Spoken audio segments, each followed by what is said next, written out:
Wow. Tender, juicy, soft, and sweet.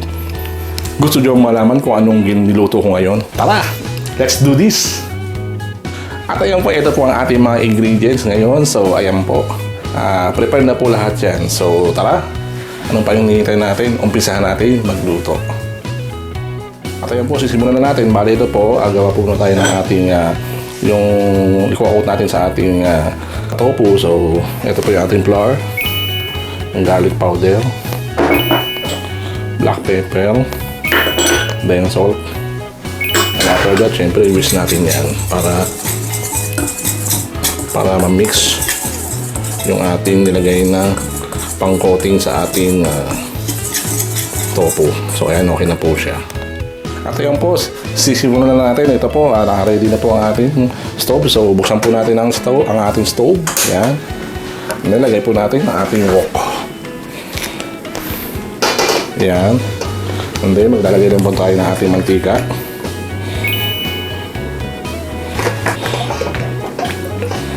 So, ayan, okay na po siya. So, painitin na po natin ang ating mantika.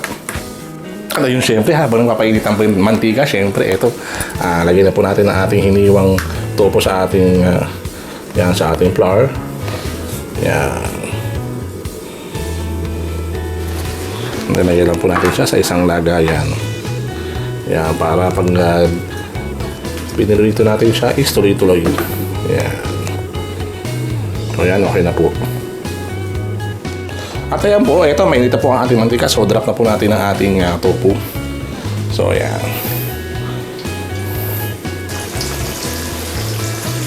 So, ayan, okay na po. Try lang po natin siya ng 6 to 7 minutes.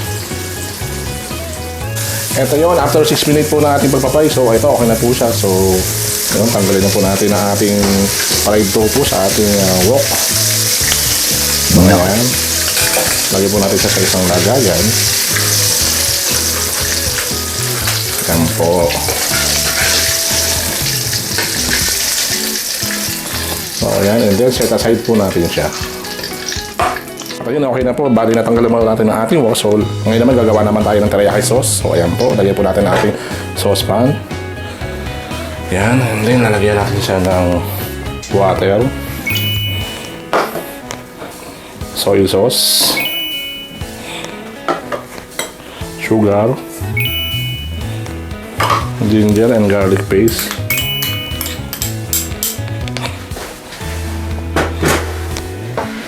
tamarind paste. Kung wala naman kayong tamarind paste, is lagyan nyo po ay yung rice vinegar. Mga 1 tablespoon ng rice vinegar. So, ayan po. Nice. And then sesame seed. Yan. And then isisimmer po natin siya ng 4 minutes. Yan, mix lang po natin. Yan.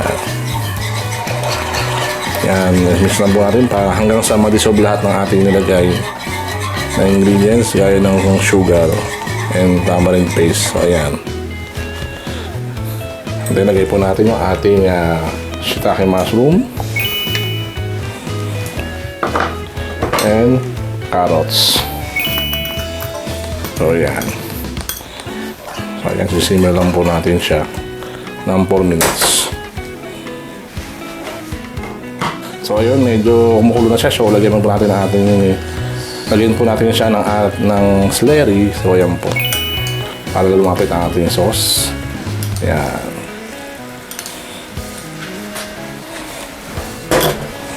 And then, whisk po natin siya.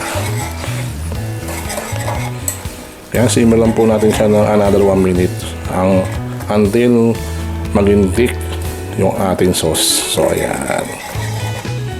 At ayan, okay na po siya after 1 minute ng pag-simmer. So, ayan, medyo thick na po yung ating sauce. So, patayin na po natin ang ating stove. And then, set aside po muna natin ang ating sauce. Nice. At ayan, okay na po. So, tapos na po ang ating sauce. So, ito ngayon naman po is mapapainit tayo ng ating sizzling plate. Lagyan po natin sa ating stove. So, ayan. Buksan po natin. Ayan. Painitin na po natin siya. Ayan. At ayun po, ito, mainit na po ang ating sizzling plate. So, lagay po natin ang ating butter. So, ayan. Ayan, tunawin lang po natin siya. And then, lagay po natin yung ating tofu. Ayan.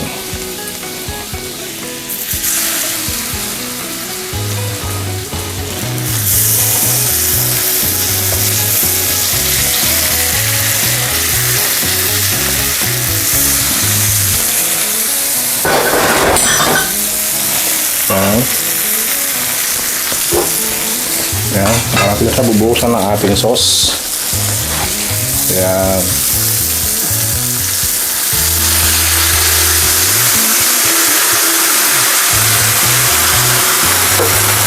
So, ayan. Luto na po ang ating sizzling tofu teriyaki. And then, galisan natin siya ng ating spring onions. So, ayan. Okay na po. Luto na po ang ating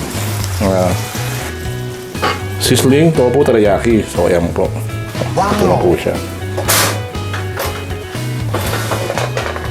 At ayan po, tapos na po tayo magluto ng ating sizzling tofu teriyaki. Sana po nag-enjoy kayo sa aking cooking show ngayon. At syempre, ang masasabi ko lang is sibag at tiyaga lang kailangan sa buhay para makamit ang pangarap. Kaya hanggang sa susunod pong muli. Maraming salamat. Bye-bye!